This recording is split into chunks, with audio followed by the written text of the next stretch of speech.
ਸਤਿ ਸ਼੍ਰੀ ਅਕਾਲ, ਨਮਸਕਾਰ ਤੇ ਆਦਾਬ। ਮੈਂ ਹਾਂ ਹਰਜਿੰਦ ਕੌਰ ਮੰਗੜ ਤੇ ਤੁਸੀਂ ਦੇਖ ਰਹੇ ਹੋ ਇੰਡੋਜ਼ ਟੀਵੀ। ਸਵਾਗਤ ਹੈ ਜੀ ਸਾਰਿਆਂ ਦਾ। ਬੁਲੇਟਿਨ ਦੀ ਸ਼ੁਰੂਆਤ ਕਰਦੇ ਹਾਂ ਜੀ ਤੇ ਸ਼ੁਰੂਆਤ ਕਰਨ ਲਈ ਸਾਡੇ ਨਾਲ ਜੁੜ ਚੁੱਕੇ ਨੇ ਸਿਡਨੀ ਤੋਂ ਪ੍ਰਭਜੋਤ ਸੰਧੂ ਜੀ, ਜੋ ਕਿ ਸਾਡੇ ਨਾਲ ਕਰਨਗੇ ਆਸਟ੍ਰੇਲੀਆ ਤੇ ਇੰਡੀਆ ਦੇ ਮਸਲਿਆਂ ਬਾਰੇ ਚਰਚਾ। ਆਓ ਕਰਦੇ ਹਾਂ ਜੀ ਉਹਨਾਂ ਦਾ ਸਵਾਗਤ ਹੈ ਪ੍ਰਭਜੋਤ ਸੰਧੂ ਜੀ ਤੁਹਾਡਾ ਇੰਡੋਜ਼ ਟੀਵੀ ਤੇ। ਜੀ ਸਤਿ ਸ਼੍ਰੀ ਅਕਾਲ ਜੀ। ਇੰਡੋਜ਼ ਟੀਵੀ ਦੇਖ ਰਹੇ ਸਾਰੇ ਦਰਸ਼ਕਾਂ ਨੂੰ ਪਿਆਰ ਭਰੀ ਸਤਿ ਸ਼੍ਰੀ ਅਕਾਲ ਜੀ।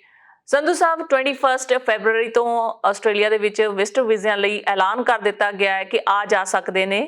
ਸੋ ਕਾਫੀ ਲੋਕਾਂ ਦੇ ਵਿੱਚ ਇਸ ਪ੍ਰਤੀ ਜਿਹੜੇ ਸਵਾਲ ਉੱਠੇ ਨੇ, ਖਾਸ ਕਰਕੇ ਜਿਹੜੇ India to Australia, Australia to India ਜਾਣਾ ਚਾਹੁੰਦੇ ਨੇ। ਸੋ ਉਹਨਾਂ ਦੇ ਜਿਹੜੇ ਸਵਾਲ ਆ ਮੈਂ ਤੁਹਾਨੂੰ ਪੁੱਛਣੇ ਸ਼ੁਰੂ ਕਰਾਂਗੀ ਜੀ, ਕਿਉਂਕਿ ਸਕੌਟ ਮੋਰਿਸਨ ਦੀ ਇਸ ਸਟੇਟਮੈਂਟ ਦੇ ਨਾਲ ਲੋਕਾਂ ਦੇ ਵਿੱਚ ਕਾਫੀ ਖੁਸ਼ੀ ਤੇ ਉਤਸ਼ਾਹ ਜਾਗਿਆ ਕਿ ਚਲੋ ਦੇਰ ਆਏ ਦੁਰਸਤ ਆਏ, ਹੁਣ ਬਾਰਡਰ ਖੁੱਲ ਗਏ ਨੇ, ਅਸੀਂ ਜਾਣਾ ਚਾਹੁੰਦੇ ਹਾਂ।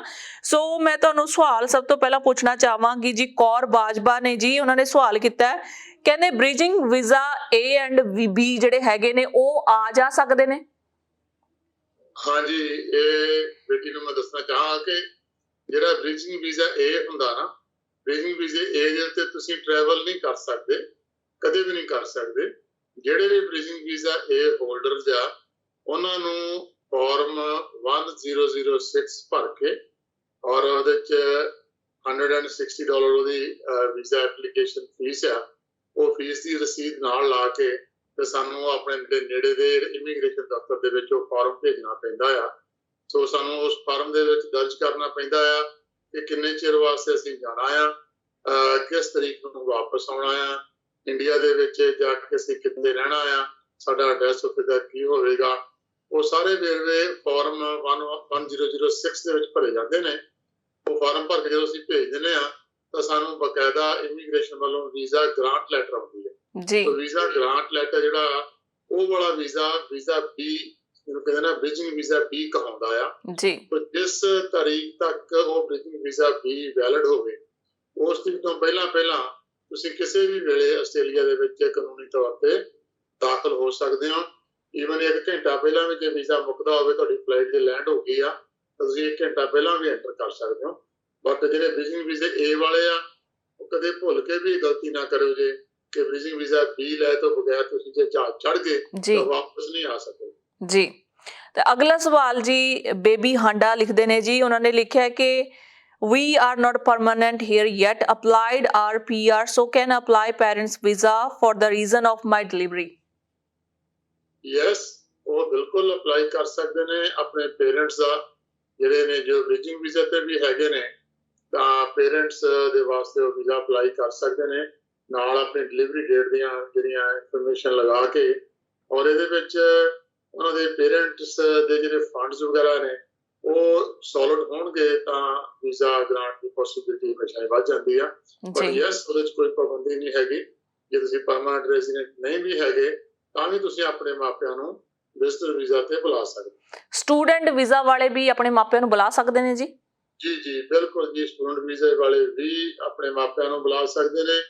ਪਰ ਫਰਕ ਸਿਰਫ ਇਹੀ ਹੁੰਦਾ ਆ ਕਿ ਜਿਹੜੇ ਸਟੂਡੈਂਟ ਵੀਜ਼ਾ ਵਾਲੇ ਦੇ ਮਾਪੇ ਆਉਂਦੇ ਨੇ, ਉਹਨਾਂ ਦੇ ਕੋਲੇ ਆਪਣੇ ਫੰਡ ਇੰਡੀਆ ਦੇ ਵਿੱਚ ਰੀਜ਼ਨੇਬਲ ਫੰਡਸ ਹੋਣੇ ਚਾਹੀਦੇ ਨੇ, ਜਿਹਦੇ ਨਾਲ ਕੇਸ ਆਫਿਸਰ ਕਨਵਿੰਸ ਹੋਵੇ ਕਿ ਉਹਨਾਂ ਕੋਲੇ ਆਪਣੇ ਆਪ ਨੂੰ ਸਪੋਰਟ ਕਰਨ ਦੇ ਵਿੱਚ ਆਸਟ੍ਰੇਲੀਆ ਦੇ ਵਾਸਤੇ ਰੀਜ਼ਨੇਬਲ ਫੰਡ ਉਹਨਾਂ ਕੋਲ ਅਵੇਲੇਬਲ ਹੈਗੇ ਆ, ਜਿਹੜੇ ਕਿ ਆਪਣਾ ਖਰਚ ਕਰਨ ਤੋਂ ਬਾਅਦ ਜੇ ਵਾਪਸ ਇੰਡੀਆ ਵੀ ਆਉਣਾ ਆ ਤੇ ਆਉਂਦਿਆਂ ਨੂੰ ਉਹਨਾਂ ਜੇ ਕੁਝ ਨਾ ਕੁਝ ਬਚਦਾ ਹੈ, ਤਾਂ ਕਿ ਇਹ ਪ੍ਰਭਾਵ ਨਾ ਜਾਵੇ ਕਿ ਆਸਟ੍ਰੇਲੀਆ ਉਹ ਕਮਾਈ ਕਰਨ ਲਈ ਜਾ ਰਹੇ ਨੇ।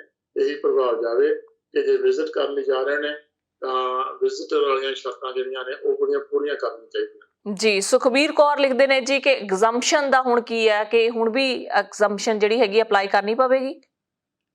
ਦੇਖੋ, ਜੇ ਤੁਹਾਡੇ ਕਿਸੇ ਵੀ ਆਸਟ੍ਰੇਲੀਅਨ ਪਰਮਾਨੈਂਟ ਰੈਜ਼ੀਡੈਂਟ ਜਾਂ ਸਿਟੀਜ਼ਨ ਦੇ ਫੈਮਿਲੀ ਮੈਂਬਰ ਨੇ, ਜਿਹਦੇ ਵਿੱਚ ਉਹਨਾਂ ਦੇ ਮਾਪੇ ਵੀ ਆਉਂਦੇ ਨੇ, ਬੱਚੇ ਆਉਂਦੇ ਨੇ, ਵਾਈਫ ਆਉਂਦੀ ਆ, ਹਸਬੈਂਡ ਆਉਂਦਾ ਆ, ਉਹਨਾਂ ਚੋਂ ਕਿਸੇ ਨੇ ਵੀ ਜੇ 21 ਫਰਵਰੀ ਤੋਂ ਪਹਿਲਾਂ ਟਰੈਵਲ ਕਰਨਾ ਹੈ ਤਾਂ ਉਹਨਾਂ ਕੋਲੇ ਐਗਜ਼ੰਪਸ਼ਨ ਹੋਣੀ ਲਾਜ਼ਮੀ ਹੈ।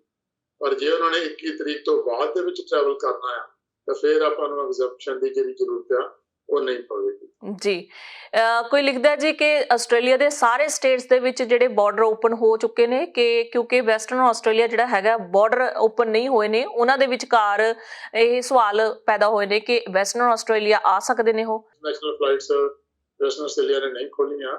ਸੋ ਜਿਹੜੇ ਵੀ ਉਹਨਾਂ ਦੇ ਨੇੜੇ ਦਾ ਜਿਹੜਾ ਸ਼ਹਿਰ ਬਣਦਾ ਹੈ, ਇੱਕ ਵਾਰ ਪਹਿਲਾਂ ਉਹਨਾਂ ਨੂੰ ਉੱਥੇ ਆਉਣਾ ਪੈਣਾ, ਉੱਥੇ ਆਉਣ ਤੋਂ ਬਾਅਦ ਫਿਰ ਉਹਨਾਂ ਦੀ ਜਿਹੜੀ ਐਗਜ਼ੈਂਪਸ਼ਨ ਅਪਲਾਈ ਕਰਨੀ ਪੈਂਦੀ ਆ ਵੈਸਟਰਨ ਆਸਟ੍ਰੇਲੀਆ ਦੀ, ਤੇ ਜਦੋਂ ਉਹਨਾਂ ਦੀ ਐਗਜ਼ੈਂਪਸ਼ਨ ਅਪਰੂਵ ਹੁੰਦੀ ਆ ਫਿਰ ਉਹ ਲੋਕਲ ਫਲਾਈਟ ਲੈ ਕੇ ਜਾ ਸਕਦੇ ਨੇ। ਇੱਧਰ ਆ ਕੇ ਜਿਹੜਾ ਨੇੜੇ ਦਾ ਜਿਹੜਾ ਲੋਕੀ ਆਮ ਤੌਰ ਤੇ ਮੈਲਬੌਰਨ ਜਾਂ ਸਿਡਨੀ ਤੇ ਜ਼ਿਆਦਾ ਫ੍ਰੀਕੁਐਂਟ ਫਲਾਈਟਸ ਆਉਂਦੀਆਂ ਨੇ, ਤੇ ਤੁਹਾਨੂੰ ਟਿਕਟ ਵੀ ਰੀਜ਼ਨੇਬਲ ਪ੍ਰਾਈਸ ਤੇ ਮਿਲ ਜਾਂਦੀ ਆ।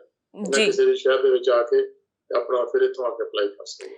ਨਵਨੀਤ ਕੌਰ ਜੀ ਲਿਖਦੇ ਨੇ ਕਿ ਫਲਾਈਟਸ ਦਾ ਕੀ ਸਟੇਟਸ ਹੈ ਆਸਟ੍ਰੇਲੀਆ ਦੇ ਵਿੱਚ, ਕੀ ਜਿਹੜੀਆਂ ਟਿਕਟਸ ਹੈਗੀਆਂ ਨੇ ਉਹ ਸਸਤੀਆਂ ਹੋਣ ਦੀ ਸੰਭਾਵਨਾ ਹੈ? ਜੀ ਬਿਲਕੁਲ, ਜਿਹੜੀਆਂ 에ਅਰਲਾਈਨਸ ਨੇ ਉਹ ਆਪਣਾ ਜਿਹਨੂੰ ਕਹਿੰਦੇ ਨੇ ਰੋਸਟਰ, ਫਲਾਈਟਸ ਦਾ ਰੋਸਟਰ ਉਹ ਤਿਆਰ ਕਰ ਰਹੀਆਂ ਨੇ। ਮੇਰੀ ਪਿਛਲੇ ਦਿਨ ਏਜੰਟ ਨਾਲ ਗੱਲ ਹੋਈ ਸੀ ਤੇ ਉਹਦੇ ਵੱਲੋਂ ਵੀ ਇਹ ਪ੍ਰੈਡਿਕਸ਼ਨ ਕੀਤੀ ਜਾ ਰਹੀ ਸੀ ਕਿ 21 ਤਰੀਕ ਤੱਕ ਸਾਨੂੰ ਉਡੀਕ ਲੈਣਾ ਚਾਹੀਦਾ ਜੇ ਅਸੀਂ ਅਫੋਰਡ ਕਰ ਸਕਦੇ ਹਾਂ। 21 ਤਰੀਕ ਤੋਂ ਬਾਅਦ ਜਿਹੜੀਆਂ ਫਲਾਈਟਸ ਆ ਉਹਨਾਂ ਦੀ ਪ੍ਰਾਈਸ ਘਟਣ ਦੀ ਸੰਭਾਵਨਾ ਆ, ਕਿਉਂਕਿ ਇਸ ਵੇਲੇ ਤਾਂ ਚਾਰਟਰਡ ਫਲਾਈਟਸ ਆ ਰਹੀਆਂ ਨੇ ਜੀ, ਹੋਰ ਨਾਰਮਲ ਫਲਾਈਟਸ ਆਉਣਗੀਆਂ। ਜਿੰਨੀਆਂ ਫਲਾਈਟਸ ਜ਼ਿਆਦਾ ਹੋਣਗੀਆਂ ਉਹਨਾਂ ਕੰਪੀਟੀਸ਼ਨ ਜ਼ਿਆਦਾ ਹੋਏਗਾ ਔਰ ਟਿਕਟਸ ਦੀਆਂ ਪ੍ਰਾਈਸਿਸ ਜਿਹੜੀਆਂ ਨੇ ਘਟਣ। ਜੀ, ਕੀ ਨਿਊ ਸਾਊਥ ਵੇਲਸ ਦੇ ਵਿੱਚ ਹੁਣ ਵੀ 7 ਦਿਨਾਂ ਦੀ ਆਈਸੋਲੇਸ਼ਨ ਚੱਲ ਰਹੀ ਹੈ? ਜੀ, ਅਜੇ ਫਿਲਹਾਲ ਜਿਹਨੂੰ ਕਹਿੰਦੇ ਹੋਮ ਕੁਆਰੰਟਾਈਨ ਜਿਹੜਾ ਆ ਉਹ ਸਾਰਿਆਂ ਨੂੰ ਰਿਕਮੈਂਡ ਕਰਦੇ ਨੇ। ਜਿਹੜੇ ਵੀ ਇੰਟਰਨੈਸ਼ਨਲ ਜਿਹੜੇ ਯਾਤਰੀ ਆਉਂਦੇ ਨੇ ਉਹਨਾਂ ਨੂੰ ਆਉਂਦਿਆਂ ਸਾਰ ਕੋਵਿਡ ਦਾ ਟੈਸਟ ਕਰਾਉਣਾ ਪੈਂਦਾ ਜੀ। 6 ਦਿਨ ਤੋਂ ਬਾਅਦ ਇੱਕ ਵਾਰ ਫਿਰ ਦੁਬਾਰਾ ਟੈਸਟ ਕਰਾ ਕੇ। ਸੰਧੂ ਸਾਹਿਬ, ਇਹ ਸਨ ਲੋਕਾਂ ਦੇ ਸਵਾਲ ਜਿਹੜੇ ਕਿ ਆਪਾਂ ਨੂੰ ਪੁੱਛਣ ਲਈ ਉਹਨਾਂ ਨੇ ਲਿਖੇ ਕਿ ਜਦੋਂ ਵੀ ਤੁਹਾਡੀ ਗੱਲ ਹੋਵੇ ਪ੍ਰਭਜੋਤ ਸੰਧੂ ਜੀ ਦੇ ਨਾਲ ਉਹ ਇਹ ਕੁਐਸਚਨ ਦੇ ਜਿਹੜੇ ਆਨਸਰ ਹੈ ਉਹ ਦੇਣ। ਸੋ ਤੁਹਾਡੇ ਵੱਲੋਂ ਇਹ ਸਾਰੇ ਆਨਸਰ ਦਿੱਤੇ ਗਏ ਨੇ। ਉਮੀਦ ਕਰਦੇ ਹਾਂ ਕਿ ਜਿੰਨੇ ਵੀ ਸਾਡੇ ਦਰਸ਼ਕ ਇਹ ਚੈਨਲ ਰਾਹੀਂ ਸਾਡੀ ਨਿਊਜ਼ ਦੇਖ ਰਹੇ ਨੇ ਉਹਨਾਂ ਨੂੰ ਜਿਨ੍ਹਾਂ ਦੇ ਕੁਐਸਚਨ ਕੀਤੇ ਹੋਏ ਸਨ ਉਹਨਾਂ ਨੂੰ ਆਪਣੇ ਸਵਾਲਾਂ ਦੇ ਜਵਾਬ ਜਿਹੜੇ ਹੈਗੇ ਨੇ ਮਿਲ ਗਏ ਹੋਣਗੇ। ਜ਼ਿਆਦਾ ਜਾਣਕਾਰੀ ਦੇ ਲਈ ਤੁਸੀਂ ਪ੍ਰਭਜੋਤ ਸੰਧੂ ਜੀ ਨੂੰ ਕੰਟੈਕਟ ਕਰ ਸਕਦੇ ਹੋ। ਜੇਕਰ ਤੁਹਾਡੇ ਦਿਮਾਗ ਦੇ ਵਿੱਚ ਦਿਲ ਦੇ ਵਿੱਚ ਕੋਈ ਵੀ ਅਜਿਹਾ ਸਵਾਲ ਆ ਉਹ ਤੁਹਾਡੇ ਸਵਾਲਾਂ ਦੇ ਜਵਾਬ ਦੇ ਸਕਦੇ ਨੇ। ਸੰਧੂ ਸਾਹਿਬ, ਵੱਧਦੇ ਹਾਂ ਜੀ ਕੋਵਿਡ-19 ਦੀ ਸਿਚੁਏਸ਼ਨ ਵੱਲ।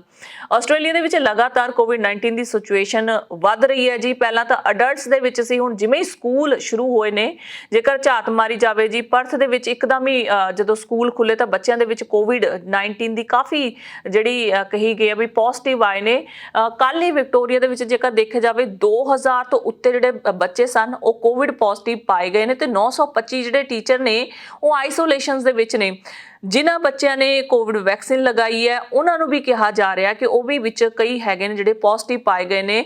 ਸੋ ਕੁੱਲ ਮਿਲਾ ਕੇ ਨਿਊ ਸਾਊਥ ਵੇਲਸ ਦਾ ਕਿਹੋ ਜਿਹਾ ਵਰਤਾਰਾ ਨਿਊ ਸਾਊਥ ਵੇਲਸ ਦੇ ਵੀ, ਕਿਉਂਕਿ ਸਕੂਲ ਸ਼ੁਰੂ ਹੋਏ ਨੇ, ਕਿ ਉੱਥੇ ਵੀ ਬੱਚੇ ਇਸੇ ਤਰ੍ਹਾਂ ਕੋਵਿਡ ਪੋਜ਼ਿਟਿਵ ਪਾਏ ਜਾ ਰਹੇ ਨੇ? ਹਾਂਜੀ ਹਾਂ, ਨਿਊ ਸਾਊਥ ਵੇਲਸ ਦੇ ਵਿੱਚ ਵੀ ਇਸ ਤਰ੍ਹਾਂ ਦੀਆਂ ਜਿਹੜੀਆਂ ਬਹੁਤ ਸਾਰੇ ਕੇਸਿਸ ਆ ਰਹੇ ਨੇ ਜਿੱਥੇ ਬੱਚਿਆਂ ਨੂੰ ਸਕੂਲ ਖੁੱਲ੍ਹਣ ਤੋਂ ਬਾਅਦ ਕੋਵਿਡ ਦੀ ਸ਼ਿਕਾਇਤ ਆ ਰਹੀ ਹੈ।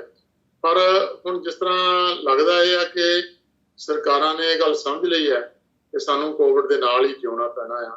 ਅਸੀਂ ਲਗਾਤਾਰ ਪਾਬੰਦੀਆਂ, ਲੰਮਾ ਸਮਾਂ ਪਾਬੰਦੀਆਂ ਲਾ ਕੇ ਅਸੀਂ ਨਹੀਂ ਚੱਲ ਸਕਦੇ। ਸੋ ਉਹਦੇ 'ਚ ਇਹਤਿਆਤ ਔਰ ਜਿਹੜੀ ਪਰਹੇਜ਼ ਦੀ ਸਲਾਹ ਹਮੇਸ਼ਾ ਦਿੱਤੀ ਜਾਂਦੀ ਹੈ ਸਕੂਲਾਂ ਵੱਲੋਂ ਵੀ ਤੇ ਨਿਊ ਸਾਊਥ ਵੇਲਸ ਗੌਰਮੈਂਟ ਵੱਲੋਂ ਵੀ। ਸਾਰਿਆਂ ਨੂੰ ਸਾਨੂੰ ਵੈਸੇ ਹੀ ਪਾਲਣਾ ਕਰਨੀ ਚਾਹੀਦੀ ਆ ਜਦੋਂ ਤੱਕ ਇਹ ਬਿਮਾਰੀ ਮੁਕੰਮਲ ਤੌਰ ਤੇ ਖਤਮ ਨਹੀਂ ਹੋ ਜਾਂਦੀ। ਜਿਹੜੇ ਹਾਲਾਤ ਨੇ ਉਹ ਇਹੀ ਲੱਗਦੇ ਨੇ ਕਿ ਜਿਸ ਤਰ੍ਹਾਂ ਕਹੋ ਕਿ ਸਰਕਾਰਾਂ ਇਹਦੇ ਨਾਲ ਲੜਦੀਆਂ ਥੱਕ ਗਈਆਂ ਨੇ ਜੀ। ਤੋਂ ਬਾਅਦ ਹੁਣ ਇੰਝ ਕਰਨ ਲੱਗ ਪਈਆਂ ਨੇ ਕਿ ਸਾਨੂੰ ਇਹਦੇ ਨਾਲ ਹੀ ਜਿਉਣਾ ਪੈਣਾ ਆ। ਉਸ ਨਾਲ ਜਿਉਣ ਵਾਸਤੇ ਜਿਹੜੀ ਪਰਹੇਜ਼ ਨੂੰ ਸਭ ਤੋਂ ਜ਼ਿਆਦਾ ਇੰਪੋਰਟੈਂਸ ਦਿੱਤੀ ਜਾਂਦੀ ਹੈ ਉਹ ਸਾਰਿਆਂ ਨੂੰ ਸਾਨੂੰ ਕਰਨੀ ਚਾਹੀਦੀ ਹੈ ਜੀ। ਬਿਲਕੁਲ, ਗੱਲ ਕਰਦੇ ਹਾਂ ਜੀ ਪੰਜਾਬ ਦੀ ਸਿਆਸਤ ਦੀ, ਕਿਉਂਕਿ ਚੋਣਾਂ ਦਾ ਮਾਹੌਲ ਹੈ ਜੀ। ਹਰ ਇੱਕ ਪਾਰਟੀ ਆਪਣੇ ਅੱਡੀ ਚੋਟੀ ਦਾ ਜ਼ੋਰ ਲਗਾ ਰਹੀ ਹੈ। ਕੱਲ ਸੰਯੁਕਤ ਸਮਾਜ ਮੋਰਚੇ ਵੱਲੋਂ ਕਾਫੀ ਐਲਾਨ ਕੀਤੇ ਗਏ ਨੇ ਜੀ ਕਿ ਅਸੀਂ ਕਿਸਾਨਾਂ ਲਈ ਜਿਹੜਾ ਹੈਗਾ 25,000 ਮਾਸਿਕ ਜਿਹੜੀ ਤਨਖਾਹ ਨਿਯੁਕਤ ਕਰਦੇ ਹਾਂ। ਬਹੁਤ ਸਾਰੇ ਉਹਨਾਂ ਨੇ ਪਲਾਨ ਆਊਟ ਕੀਤੇ ਨੇ ਜੀ। ਆਪਣਾ ਚੋਣ ਮਨੋਰਥ ਪੱਤਰ ਉਹਨਾਂ ਨੇ ਲੋਕਾਂ ਅੱਗੇ ਸਾਹਮਣੇ ਰੱਖਿਆ। ਪਰ ਜੇਕਰ ਰੁਝਾਨ ਦੇਖਿਆ ਜਾਵੇ ਅੱਜ ਕੱਲ੍ਹ ਜਿਹੜਾ ਲੋਕਾਂ ਦਾ ਉਹ ਖੁੱਲ੍ਹ ਕੇ ਸਾਹਮਣੇ ਨਹੀਂ ਆ ਰਿਹਾ। ਲੋਕ ਡਿਪਲੋਮੈਟਿਕ ਹੋ ਕੇ ਗੱਲ ਕਰਦੇ ਨੇ। ਕਈ ਕਾਂਗਰਸ ਪਾਰਟੀ ਦੀ ਸਪੋਰਟ ਦੇ ਵਿੱਚ ਦਿਖਾਈ ਦੇ ਰਹੇ ਨੇ, ਕਈ ਭਾਜਪਾ ਦੀ, ਅਕਾਲੀ ਦਲ ਦੀ। ਪਰ ਜੇਕਰ ਅੰਕੜਿਆਂ ਦੇ ਉੱਤੇ ਝਾਤ ਮਾਰੀ ਜਿਹੜੇ ਸੋਸ਼ਲ ਮੀਡੀਆ ਦੇ ਉੱਤੇ ਆ ਰਹੇ ਆ ਉਹ ਆਮ ਆਦਮੀ ਪਾਰਟੀ ਦਾ ਜਿਹੜਾ ਅਸਰ ਰਸੂਖ ਜ਼ਿਆਦਾ ਦਿਖਾਈ ਦੇ ਰਿਹਾ। ਕੀ ਤੁਹਾਨੂੰ ਲੱਗਦਾ ਹੈ ਕਿ ਸੰਯੁਕਤ ਕਿਸਾਨ ਸਮਾਜ ਮੋਰਚਾ ਜਿਹੜਾ ਹੈਗਾ ਇੱਕ ਅੱਧੀ ਜਿਹੜੀ ਸੀਟ ਹੈਗਾ ਲੈ ਕੇ ਜਾਵੇਗਾ? ਦੇਖੋ, ਜਿਹੜਾ ਪੰਜਾਬ ਇਸ ਵੇਲੇ ਬਦਲਾਅ ਚਾਹੁੰਦਾ ਆ ਤਾਂ ਬਦਲਾਅ ਦੇ ਵਿੱਚ ਇਹ ਪ੍ਰਭਾਵ ਪਾਇਆ ਜਾ ਰਿਹਾ ਮੁੱਢਲੇ ਤੌਰ ਦੇ ਉੱਤੇ ਕਿ ਲੋਕਾਂ ਨੇ ਮਨ ਬਣਾ ਲਿਆ ਹੋਇਆ ਕਿ 75 ਸਾਲਾਂ ਤੋਂ ਜਿਹੜੀਆਂ ਪਾਰਟੀਆਂ ਨੂੰ ਵਾਰੋ-ਵਾਰੀ ਅਸੀਂ ਮੌਕਾ ਦੇ ਕੇ ਵੇਖਿਆ ਆ ਔਰ ਸਾਨੂੰ ਉਹ ਕੋਈ ਵਧੀਆ ਸਰਕਾਰਾਂ ਨਹੀਂ ਸਾਬਤ ਹੋ ਸਕੀਆਂ। ਪਰ ਇਸ ਵਾਰ ਇੱਕ ਤੀਸਰੇ ਬਦਲ ਨੂੰ ਜਿਹੜਾ ਆ ਉਹ ਮੌਕਾ ਦੇ ਕੇ ਵੇਖਿਆ ਜਾਵੇ। ਸਾਡੀ ਦਿਲੋਂ ਇੱਛਾ ਇਹ ਸੀ ਕਿ ਉਹ ਤੀਸਰਾ ਬਦਲ ਜਿਹੜਾ ਆ ਸੰਯੁਕਤ ਸਮਾਜ ਮੋਰਚਾ ਬਣਦਾ, ਪਰ ਤਤਪੜਤੇ ਸਮੇਂ ਦੇ ਵਿੱਚ, ਬਹੁਤ ਥੋੜੇ ਸਮੇਂ ਦੇ ਵਿੱਚ ਉਹਨਾਂ ਵੱਲੋਂ ਜਿਹੜਾ ਆ ਇਹ ਕੋਸ਼ਿਸ਼ ਸ਼ੁਰੂ ਕੀਤੀ ਗਈ ਔਰ ਏਡੀਆਂ ਵੱਡੀਆਂ ਪਾਰਟੀਆਂ ਜਿਹੜੀਆਂ 100-100 ਸਾਲ ਤੋਂ ਸਥਾਪਿਤ ਨੇ, ਉਹਨਾਂ ਦਾ ਇੱਕ ਨੈਟਵਰਕ ਆ, ਉਹਨਾਂ ਕੋਲ ਇੱਕ ਫੰਡਿੰਗ ਆ, ਉਹਨਾਂ ਕੋਲ ਇੱਕ ਵੋਟ ਬੈਂਕ ਆ, ਉਹਨਾਂ ਨੂੰ ਇੰਨੇ ਥੋੜੇ ਸਮੇਂ ਵਿੱਚ ਡਿਫੀਟ ਕੀਤਾ ਜਾਣਾ ਜਿਹੜਾ ਉਹ ਇੰਨਾ ਸੌਖਾ ਨਹੀਂ ਸੀ ਜਾਪਦਾ। ਜਿਹੜੀ ਸਰਕਾਰ ਸੰਯੁਕਤ ਕਿਸਾਨ ਮੋਰਚੇ ਦੀ ਮਨਸ਼ਾ, ਉਹਨਾਂ ਦੀ ਮਨਸ਼ਾ ਦੇ ਉੱਤੇ ਤਾਂ ਕਿੰਤੂ ਨਹੀਂ ਕੀਤਾ ਜਾ ਸਕਦਾ, ਪਰ ਇੰਨੇ ਥੋੜੇ ਸਮੇਂ ਦੇ ਵਿੱਚ ਉਹਨਾਂ ਕੋਲ ਲੋੜੀਂਦੇ ਸਰੋਤ ਤੇ ਲੋੜੀਂਦੇ ਸਾਧਨ ਨਹੀਂ ਸੀ ਹੈਗੇ ਕਿ ਜਿਸ ਨਾਲ ਉਹ 100-100 ਸਾਲ ਪੁਰਾਣੀਆਂ ਪਾਰਟੀਆਂ ਦੇ ਨਾਲ ਲੜ ਸਕਣ।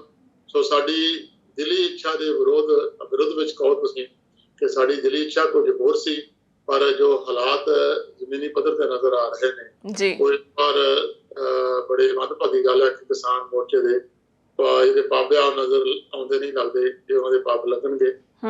ਸ਼ੇਅਰ ਵੀ ਉਹਨਾਂ ਦਾ ਜਿੰਨੇ ਵੀ ਸਰਵੇ ਆ ਰਹੇ ਨੇ ਬਹੁਤ ਘੱਟ ਦਿਖਾ ਰਹੇ ਨੇ ਕਿ ਵੋਟਰਾਂ ਦੇ ਮਨ ਦੀ ਜਿਹੜੀ ਆ ਉਹ ਗੁਜਰ ਨੂੰ ਸਮਝਿਆ ਤਾਂ ਨਹੀਂ ਜਾ ਸਕਦਾ, ਪਰ ਤੱਕ ਦੇ ਜਿਹੜੇ ਸੰਕੇਤ ਇਹ ਆ ਰਹੇ ਨੇ ਕਿ ਜੇ ਜ਼ਿਆਦਾ ਤੋਂ ਜ਼ਿਆਦਾ ਕਿਸਾਨ ਮੋਰਚੇ ਕੋਲ ਸੀਟਾਂ ਹੁੰਦੀਆਂ ਨੇ ਤਾਂ ਉਹ 5 ਤੋਂ ਹੇਠਾਂ ਰਹਿ ਜਾਣੀਆਂ ਨੇ। ਰਾਜੇਵਾਲ ਸਾਹਿਬ ਦੀ ਆਪਣੀ ਸੀਟ ਜਿਹੜੀ ਆ ਉਹਦੇ ਤੇ ਵੀ ਬਹੁਤ ਸਖਤ ਮੁਕਾਬਲਾ ਚੱਲ ਰਿਹਾ ਆ, ਬਟ ਜੇ ਉਧਰ ਲੱਖਾ ਸਿਧਾਣਾ ਵੱਲ ਜਾ ਕੇ ਦੇਖੀਏ ਜਿੱਥੇ ਕਿਸਾਨ ਮੋਰਚੇ ਨੇ ਉਹਨਾਂ ਨੂੰ ਹਮਾਇਤ ਦਿੱਤੀ ਹੋਈ ਆ, ਉਹਨਾਂ ਵੱਲੋਂ ਸੀਟ ਕੱਢ ਲੈ ਜਾਣ ਦੀ ਕਮਸੋ ਆ ਰਹੀ ਹੈ। ਔਰ ਆਉਣ ਵਾਲੇ ਜਿਹੜੇ ਦਿਨ ਆ ਉਹਨਾਂ ਦਿਨਾਂ ਦੇ ਵਿੱਚ ਹਰ ਦਿਨ ਇਹ ਜਿਹੜੇ ਸਮੀਕਰਨ ਆ ਉਹ ਬਦਲ ਰਹੇ ਜਿਵੇਂ ਆ ਪਿਛਲੇ ਦਿਨੀ ਗੈਰ ਕਾਨੂੰਨੀ ਸਮਝ ਲਓ ਕਿ ਕਾਨੂੰਨੀ ਤੋਂ ਕਾਨੂੰਨ ਨੂੰ ਆਪਣੇ ਜ਼ਰਫੀਦ ਮੁਲਾਜ਼ਮ ਵਾਂਗ ਵਰਤ ਕੇ ਉਸ ਕਿਤੇ ਦਿੱਤੀ ਗਈ ਹੈ ਜਿਹਦੇ ਤੇ ਬੜੀ ਸਜ਼ਾ ਜਿਹਨੂੰ ਹੋ ਚੁੱਕੀ ਆ। ਉਹਦੇ ਸਮੀਕਰਨ ਬਦਲਣੇ ਨੇ ਔਰ ਪੰਜਾਬ ਦੇ ਵਿੱਚ ਜਿਹੜੇ ਇਹ ਸਮੀਕਰਨ ਆਉਣ ਵਾਲੇ ਦਿਨਾਂ ਦੇ ਵਿੱਚ ਬਹੁਤ ਸਾਰੇ ਬਦਲਾਅ ਦੇਖਣ ਵਿੱਚ ਆਉਣਗੇ। ਜਿਹੜੀ 10 ਤਰੀਕ ਸੀਗੀ ਸਰਵੇ ਜਾਰੀ ਕਰਨਗੇ, 10 ਤੋਂ ਬਾਅਦ ਇਲੈਕਸ਼ਨ ਕਮਿਸ਼ਨ ਦੇ ਮੁਤਾਬਕ ਤੁਸੀਂ ਕੋਈ ਸਰਵੇ ਵਗੈਰਾ ਜਿਹੜਾ ਉਹ ਨਹੀਂ ਪ੍ਰਕਾਸ਼ਿਤ ਕਰ ਸਕਦੇ। ਜਿਹੜਾ ਆਖਰੀ ਸਰਵੇ ਜਿਹੜਾ ਟਾਈਮਜ਼ ਵਾਲਿਆਂ ਦਾ ਆਇਆ ਆ ਉਹਦੇ ਵਿੱਚ ਤਾਂ ਹੈਰਾਨੀਜਨਕ ਤਰੀਕੇ ਨਾਲ 65 ਤੋਂ ਉੱਪਰ ਸੀਟਾਂ ਆਮ ਆਦਮੀ ਪਾਰਟੀ ਨੂੰ ਦਿੱਤੀਆਂ ਜਾ ਰਹੀਆਂ ਨੇ। ਔਰ ਜਿਹੜੀ ਉਹਦੇ 'ਚ ਮੰਦਭਾਗੀ ਗੱਲ ਆ ਕਿ ਅਸੀਂ ਹਮੇਸ਼ਾ ਇਸ ਗੱਲ ਦੇ ਹੱਕ ਰਹੇ ਹਾਂ ਕਿ ਕੇਂਦਰ ਤੋਂ ਚੱਲਦੀਆਂ ਹੋਈਆਂ ਜਿਹੜੀਆਂ ਪਾਰਟੀਆਂ ਨੇ ਉਹ ਜਿਹੜੀ ਸੂਬਿਆਂ ਦੇ ਹਿੱਤਾਂ ਦਾ ਖਿਆਲ ਨਹੀਂ ਰੱਖ ਸਕਦੀਆਂ। ਕਿ ਸੂਬਾਈ ਪਾਰਟੀ ਇੱਕੋ ਇੱਕ ਪਾਰਟੀ ਸੀ ਅਕਾਲੀ ਦਲ, ਔਰ ਅਕਾਲੀ ਦਲ ਨੂੰ ਜਿਹੜੇ ਨਾਲ ਸਰਵੇ ਦੇ ਵਿੱਚ ਤੀਸਰੇ ਸਥਾਨ ਤੇ ਰੱਖਿਆ ਗਿਆ ਔਰ 10 ਤੋਂ 12 ਸੀਟਾਂ ਤੱਕ ਸੁੰਗੜਨ ਦੀ ਸੰਭਾਵਨਾ ਪ੍ਰਗਟ ਕੀਤੀ ਗਈ ਹੈ, ਜਿਹੜੀ ਕਿ ਸੂਬੇ ਵਾਸਤੇ ਇੱਕ ਤਰ੍ਹਾਂ ਕਹਿ ਲਓ ਕਿ ਮਾੜੀ ਗੱਲ ਹੈ। ਜਿਹੜਾ ਸੂਬਾਈ ਪਾਰਟੀਆਂ ਨੇ ਉਹੀ ਪੰਜਾਬ ਦੇ ਲੋਕਾਂ ਦੇ ਹਿੱਤਾਂ ਦੀ ਰਾਖੀ ਵੱਧ ਕਰ ਸਕਦੀਆਂ ਨੇ, ਪਰ ਕੁਝ ਇੱਕ ਜਿਹੜੀ ਕਹਿ ਲਓ ਮਿਸਮੈਨੇਜਮੈਂਟ ਕਰਕੇ ਜਾਂ ਉਹਦੀ ਲੀਡਰਸ਼ਿਪ ਜਿਹੜੀ ਆ ਸੁਖਾਵੀ ਨਾ ਹੋਣ ਕਰਕੇ ਔਰ ਸਾਡੀ ਜਿਹੜੀ ਖੇਤਰੀ ਪਾਰਟੀ ਆ ਉਹ ਬਿਲਕੁਲ ਹਾਸ਼ੀਏ ਤੇ ਚਲੀ ਗਈ ਆ। ਇਹਦਾ ਆਉਣ ਵਾਲੇ ਦਿਨਾਂ ਦੇ ਵਿੱਚ ਪੰਜਾਬ ਨੂੰ ਪੈਜਾ ਭੁਗਤਣਾ ਪੈ ਸਕਦਾ ਹੈ, ਕਿਉਂਕਿ ਜਿਹੜੀਆਂ ਪਾਰਟੀਆਂ ਆਮ ਆਦਮੀ ਪਾਰਟੀ ਆ ਉਹ ਵੀ ਦਿੱਲੀ ਤੋਂ ਹੁਕਮ ਲੈ ਕੇ ਚੱਲਦੀ ਹੈ, ਪਾਰਟੀ ਉਹ ਵੀ ਦਿੱਲੀ ਤੋਂ ਹੁਕਮ ਲੈ ਕੇ ਚੱਲਦੀ ਹੈ, ਭਾਜਪਾ ਵੀ ਦਿੱਲੀ ਤੋਂ ਹੁਕਮ ਚੱਲਦੀ ਹੈ। ਦਿੱਲੀ ਵਾਲਿਆਂ ਦੇ ਜਿਹੜੇ ਹਿੱਤ ਆ ਉਹ ਕਦੇ ਵੀ ਪੰਜਾਬ ਦੇ ਨਾਲ ਸੁਖਾਵੇਂ ਨਹੀਂ ਰਹੇ, ਰਲਦੇ ਮਿਲਦੇ ਜਿਹੜੇ ਜੋ ਪੰਜਾਬ ਨੂੰ ਚਾਹੀਦਾ ਹੈ ਉਹ ਦਿੱਲੀ ਨੂੰ ਸੂਟ ਨਹੀਂ ਕਰਦਾ। ਇਸ ਤਰ੍ਹਾਂ ਨਾਲ ਜਿਹੜੀਆਂ ਸੰਯੁਕਤ ਸਮਾਜ ਮੋਰਚਾ ਸੀਗਾ, ਜੇ ਇਹ ਸਥਾਨਕ ਪਾਰਟੀ ਸੀਗੀ, ਇਹਨੂੰ ਜੇ ਵੱਧ ਹੁੰਗਾਰਾ ਮਿਲਦਾ ਤਾਂ ਇਹਦਾ ਪੰਜਾਬ ਨੂੰ ਲਾਭ ਹੋਣਾ ਸੀਗਾ। ਔਰ ਮੰਦਭਾਗੀ ਗੱਲ ਹੈ ਹਾਲ ਦੀ ਘੜੀ ਜਿਹੜੇ ਸਰਵੇ ਆ ਉਹ ਇਹੀ ਦਿਖਾ ਰਹੇ ਨੇ ਕਿ ਆਮ ਆਦਮੀ ਪਾਰਟੀ ਅੱਗੇ ਜਾ ਰਹੀ ਆ। ਉਹਨਾਂ ਦਿੱਲੀ ਵਿੱਚ ਸਰਕਾਰ ਵੇਖੀਏ ਤਾਂ ਉਹਨਾਂ ਨੇ ਵਧੀਆ ਢੰਗ ਨਾਲ ਹੈਲਥ ਐਂਡ ਐਜੂਕੇਸ਼ਨ ਤੇ ਜ਼ੋਰ ਦਿੱਤਾ ਆ। ਤੇ ਜੇ ਸੱਚੀ ਮੁੱਚੀ ਬਦਲਾਅ ਇਹ ਉਹਨਾਂ ਦੇ ਰੂਪ ਵਿੱਚ ਹੀ ਆਉਣਾ ਆ ਤਾਂ ਅਸੀਂ ਉਮੀਦ ਕਰਾਂਗੇ ਕਿ ਪੰਜਾਬ ਦੇ ਵਿੱਚ ਵੀ ਹੈਲਥ ਐਂਡ ਐਜੂਕੇਸ਼ਨ ਜਿਹੜੀ ਆ ਉਹਦੇ ਹਾਲਾਤ ਸੁਧਾਰ ਆ। ਜੀ ਬਿਲਕੁਲ ਸੰਧੂ ਸਾਹਿਬ, ਬਹੁਤ ਬਹੁਤ ਸ਼ੁਕਰੀਆ ਸਾਰੀ ਜਾਣਕਾਰੀ ਦੇ ਲਈ। ਮਿਲਦੇ ਹਾਂ ਜੀ ਅਗਲੇ ਹਫਤੇ, ਧੰਨਵਾਦ ਤੁਹਾਡਾ। ਦਰਸ਼ਕੋ, ਸਮਾਂ ਚੱਲਿਆ ਤੁਹਾਡੇ ਤੋਂ ਵੀ ਇਜਾਜ਼ਤ ਲੈਣ ਦਾ। ਨਵੀਆਂ ਤੇ ਤਾਜ਼ਾ ਖਬਰਾਂ ਲਈ ਦੇਖਦੇ ਰਹੋ ਇੰਡਸਟਰੀ ਆਸਟ੍ਰੇਲੀਆ। ਧੰਨਵਾਦ।